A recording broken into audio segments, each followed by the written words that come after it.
Assalamualaikum warahmatullahi wabarakatuh. Alhamdulillah wa kafa, wassalatu wassalamu ala al-habibil mustafa wa ala alihi wa ashabihi ahli tuqa wal wafa. Subhanaka la ilma lana illa ma 'allamtana innaka antal alimul hakim. Rabbi shrah li sadri wa yassir li amri wahlul 'uqdatam min lisani yafqahu qawli, amma ba'd. Pemirsa Humas TV yang dimuliakan Allah Subhanahu wa taala. Syukur alhamdulillah kita masih diberikan oleh Allah nikmat sehat, nikmat kesempatan, nikmat panjang umur. Marilah kita pergunakan untuk selalu meningkatkan kualitas amal ibadah, iman dan takwa kita kepada Allah Subhanahu wa taala. Salawat dan salam selalu tetap tercurahkan kepada roh junjungan alam Nabi kita Muhammad sallallahu alaihi wasallam. Semoga kita semua mendapat syafaatnya di yaumil akhirat nanti dan akan dimasukkan ke dalam syurga firdausnya. Amin Allahumma amin. Pemirsa Humas TV yang dimuliakan Allah Subhanahu wa taala. Kita saat ini masih di pandemi corona. Mungkin hati kita saat ini masih sedang bersedih, mungkin lagi ada yang sedang galau, ada yang sedang memikirkan tentang kehidupan, soal ekonomi, sosial dan sebagainya. Maka oleh karena itu kesempatan ini kami akan memberi tipsnya dari Rasulullah sallallahu alaihi wasallam. Ada 6 amalan pembuka pintu rezeki dari Allah Subhanahu wa taala. Yang pertama, kita harus banyak-banyak beristighfar kepada Allah Subhanahu wa taala. Dengan kita beristighfar kepada Allah Subhanahu wa taala, hati kita dibersihkan oleh Allah Subhanahu wa taala. Hati kita ditenangkan oleh Allah Subhanahu wa taala. Dan dengan beristighfar kata Allah Subhanahu wa taala, faqultu astaghfiru rabbakum innahu kana ghaffara. Aku katakan kepadamu, mohon ampunlah kepada Tuhanmu, kata Allah Subhanahu wa taala. Sesungguhnya Allah Maha Pengampun lagi Maha Penyayang. Maka oleh karena itu dengan kita membersihkan hati, beristighfar, bertaubat kepada Allah Subhanahu wa taala, insyaallah mudah-mudahan pintu rezeki akan dibuka oleh Allah Subhanahu wa taala. Dan di dalam juga kita beristighfar kepada Allah haruslah mempunyai syarat-syarat ketentuan.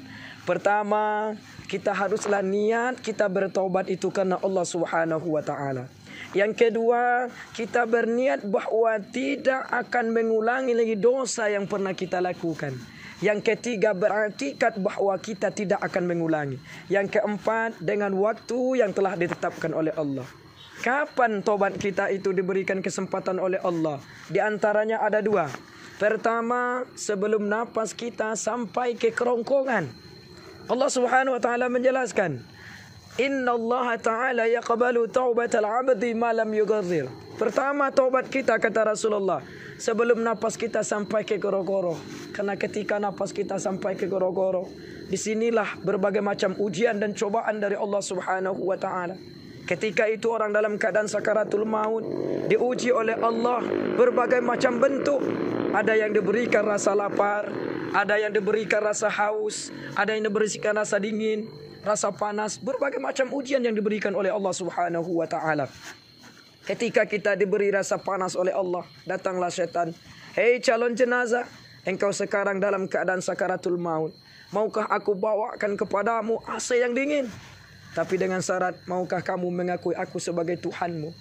Kemudian setan yang lain pun mengatakan, hei calon jenazah, engkau sekarang diuji oleh Tuhanmu rasa haus, maukah aku bawa minuman untukmu? Jangankan 1 gelas daripada jus, bahkan lautan dibawa oleh setan. Tapi dengan syarat, maukah kamu mengakui aku sebagai Tuhanmu, kata setan. Begitulah setiap saat. Maka ketika itulah Rasulullah menganjurkan kepada kita, lakinu mautakum qawla la ilaha illallah Muhammadur Rasulullah. Ajarlah orang yang sakaratul maut, yang mau mati dengan kalimat la ilaha illallah Muhammadur Rasulullah sallallahu alaihi wasallam.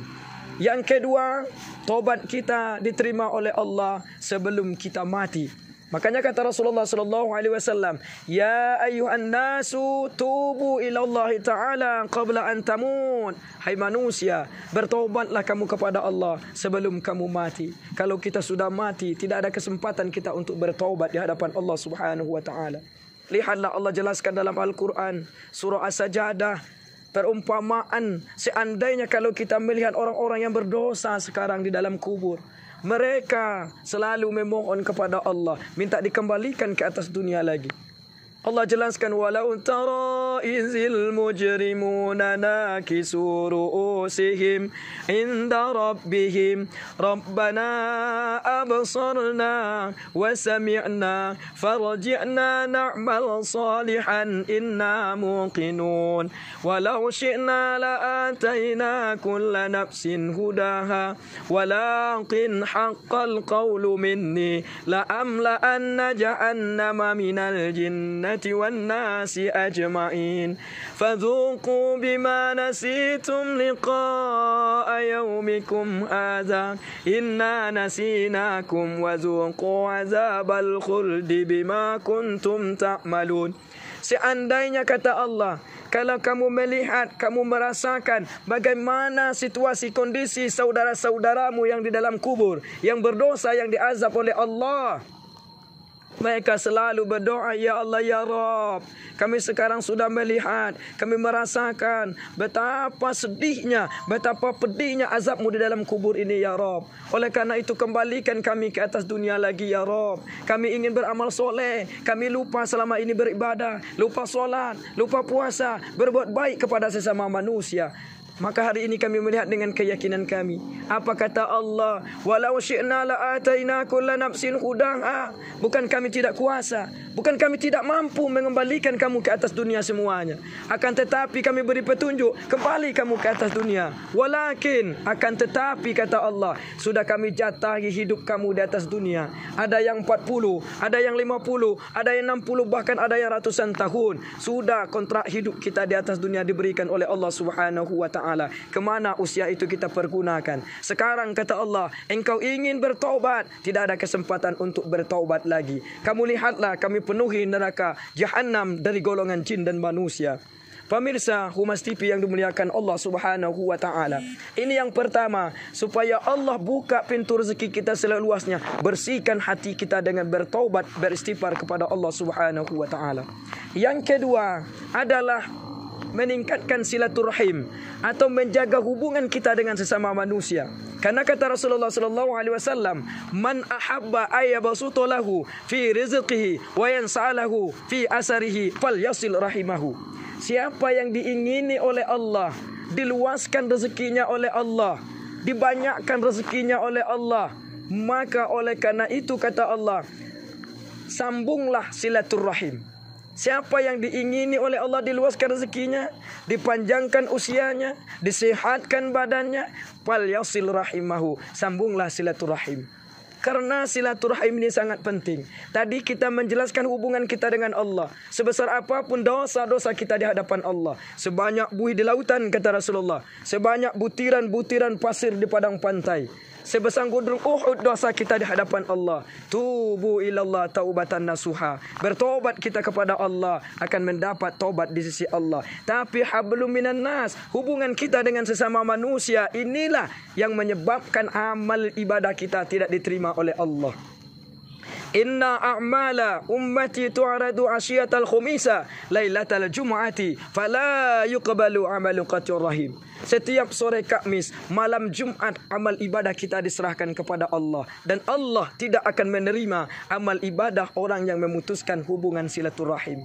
Pemirsa Humas TV yang dimuliakan Allah Subhanahu wa taala, ini bahayanya kita kalau kita tidak ada tegur sapa atau memutuskan silaturahim, hubungan keluarga, hubungan tetangga, hubungan masyarakat. Ini yang menyebabkan amal ibadah kita.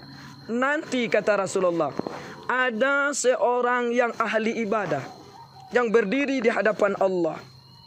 Ketika itu apa kata Allah? Wahai malaikat, masukkan ke dalam neraka Jahannam. Apa kata malaikat? Ya Allah, mengapa engkau masukkan dia ke dalam neraka Jahannam? Dia seorang ahli ibadah, rajin solat, rajin puasa, melaksanakan ibadah haji, ibadah umrah. Tapi mengapa dimasukkan ke dalam neraka Jahannam? Karena dia tidak sanggup menjaga lisannya. Maka oleh karena itu, lisan, kalau pedang melukai tubuh, masih keharap untuk sembuh. Tapi kalau lisan melukai hati, kemana obat akan dicari? Ketika kita ada mempunyai kesalahan, maka apa kata Allah? Wal afina nas, adalah saling maaf, memaafkan di antara kita. Ini yang kedua. Kalau silaturahim kita baik, insya Allah, Allah akan meluaskan rezeki kita.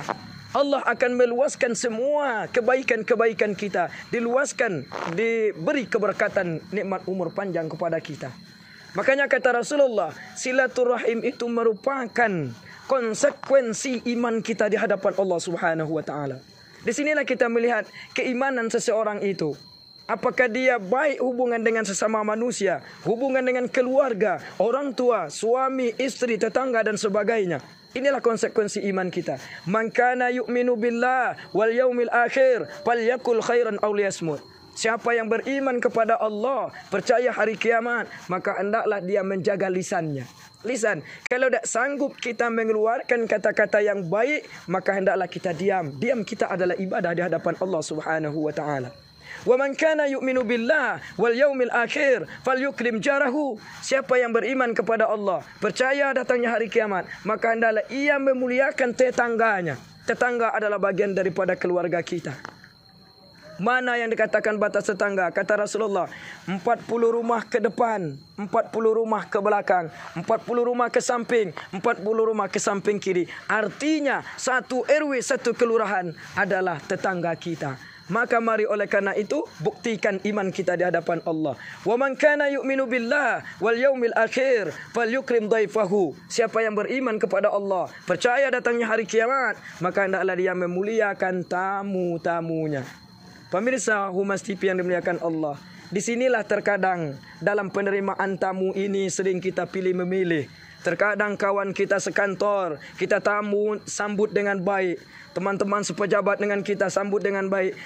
Tak tahu-tahunya tetangga cuma datang ke rumah. Ya, cuma sekedarnya aja. Padahal kata Rasulullah SAW, siapa yang menyambut tamunya dengan baik, kemudian dia suguhkan dengan makanan minuman sesuai kemampuannya, kemudian dia antarkan ke kendaraan, dia pulang ke rumah, 1000 malaikat yang memohon maghfirah, keampunan barakah untuk kita. Masya Allah. Pemirsa Humas TV yang dimuliakan Allah Subhanahu wa ta'ala, ini yang kedua, supaya pintu rezeki kita dibuka oleh Allah, hati kita ditenangkan oleh Allah, yaitu silaturahim.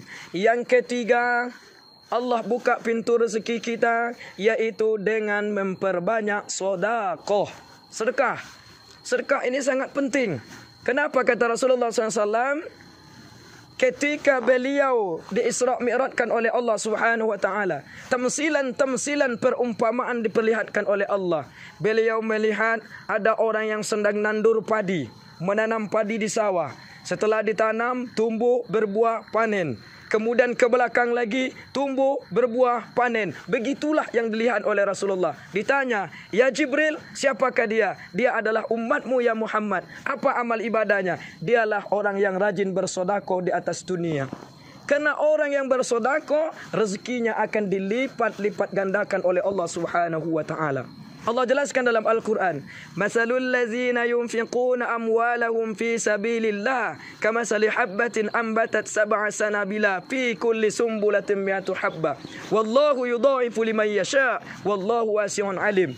Perumpamaan, contoh orang yang bersedekah di jalan Allah bagaikan kita menanam satu benih padi. Tumbuhlah satu tangkai. Dari satu tangkai tumbuhlah satu bulir padi. Kemudian dari satu bulir padi tumbuhlah berbiji 7 biji. Kemudian kita tanam kembali, timbul satu rumpun. Begitulah kata Allah, 100 menjadi 700. Wallahu yudha'ifu liman yasha. Allah akan meningkatkan, Allah akan meluaskan, melipat gandakan pahala rezeki bagi siapa yang dikehendaki Allah Subhanahu wa taala. Wallahu wasi'un alim, dan Allah yang maha luas lagi maha mengetahui. Kita bersedekah di hadapan Allah Subhanahu wa taala. Kemudian Al-Kisah, di masa Rasulullah sallallahu alaihi wasallam ada seorang perempuan yang datang kepada Rasulullah, bahwa seorang perempuan ini orang tuanya sudah meninggal dunia, ibunya sudah meninggal dunia, ayahnya sudah meninggal dunia. Tapi ibunya adalah seorang yang pelit, yang loke, yang bakil, yang kedengkut. Tapi ayahnya adalah orang yang baik, yang rajin sedekah. Satu ketika mimpilah seorang perempuan ini bahwa ibunya di dalam lembah neraka Jahannam, dalam kobaran api neraka Jahannam. Di sebelah kanannya ada sepotong lemak, di sebelah kirinya ada sejabik kain sapu tangan. Sedangkan ayahnya memberi minum orang-orang di penduduk surga dari telaga Kausarnya Rasulullah sallallahu alaihi wasallam. Satu ketika dia datang kepada ibunya meminta tolong. Kemudian tidak ada satupun yang menolong ibunya. Dia datang kepada ayahnya yang sedang melayani orang-orang yang minum di dalam surga di telaga Kausarnya Rasulullah sallallahu alaihi wasallam. Ketika itu, wahai ayahku, mintalah satu gelas air daripada nampan ayah. Saya ingin mengasihi ibuku. Apa kata ayahnya? Wahai anakku, minuman ini adalah untuk penghuni surga, bukan untuk penghuni neraka. Wahai ayahku, ibuku sedang kehausan, merintih menangis dalam neraka kobaran api itu. Lalu ketika anak itu mengambil air merampas di dalam nampan ayahnya, ketika itu dia terbangun bahwa tangan sebelah daripada perempuan ini tidak bergerak lagi atau mati sebelah. Datang kepada Rasulullah, ya Rasulullah, tolong obatkan tanganku ini, tukulkan tongkatmu ke tanganku ini. Lalu ketika itu diceritakan hal ihwal yang terjadi, bahwa mimpi itu adalah mimpi nyata, bahwa kalau kita bersedekah, apa yang kita sedekahkan, apa yang kita nafkahkan akan dibalas oleh Allah Subhanahu wa taala. Contoh, apa yang di tangan kanan itu adalah segumpal lemak, selama hidupnya itulah yang disedekahkan di jalan Allah. Kemudian sebelah kiri adalah secabik daripada kain sapu tangan. Itulah yang disedekahkan, dibuktikan oleh Allah. Artinya sedekah menyelamatkan kita dari azab Allah, api neraka jahanamnya Allah, azab kuburnya Allah Subhanahu wa taala, dan membersihkan rezeki kita, membersihkan harta kita di hadapan Allah Subhanahu wa taala. Kemudian yang keempat, pintu rezeki akan dibuka oleh Allah Subhanahu wa taala kalau kita bertakwa di hadapan Allah Subhanahu wa taala. Allah jelaskan di dalam surah At-Talaq yang kita kenal dengan ayat 1000 dinar. Wa may yattaqillaha yaj'al lahu makhraja wa yarzuqhu min haitsu la yahtasib wa may yatawakkal 'ala Allahi fa huwa hasbuh innallaha balighu amri qad ja'ala Allahu likulli syai'in qadra. Siapa yang beriman bertakwa kepada Allah, Allah akan memudahkan semua urusannya. Allah akan memudahkan semua jalan hidupnya. Baik dari rezeki yang tidak disangka-sangka akan diberikan oleh Allah. Beginilah balasan bagi orang-orang yang bertakwa di hadapan Allah Subhanahu wa taala. Kemudian yang terakhir, 6 amalan pembuka pintu rezeki yang terakhir dari Allah. Di antaranya kata Rasulullah adalah yang kelima adalah untuk melaksanakan ibadah haji dan umroh. Jadi melakukan ibadah haji dan umroh. Jadi jangan pelit, jangan lokek kita dengan harta kita. Karena melakukan ibadah haji dan umroh itu, rezeki kita akan dilipat diganti oleh Allah Subhanahu wa taala. Bagaikan alat peniup untuk pembakaran besi ataupun emas dan perak, maka oleh karena itu seperti itulah dosa-dosa kita akan dihilangkan oleh Allah Subhanahu wa taala. Kemudian rezeki kita akan diganti oleh Allah. Berapa pembiayaan kita akan diganti oleh Allah Subhanahu wa taala. Pemirsa Humas TV yang dimuliakan Allah Subhanahu wa taala, masuk yang ke-6, 6 amalan pembuka pintu rezeki. Rajin-rajin kita berdoa meminta rezeki di hadapan Allah. Salah satunya Allahumma rzuqna rizqan halalan thayyiban mutayyiban wasi'an wa mubaraka. Ya Allah, berikan kepada kami rezeki yang halal, yang baik, lagi Engkau berkahkan yang banyak yang Engkau berkah ya Allah.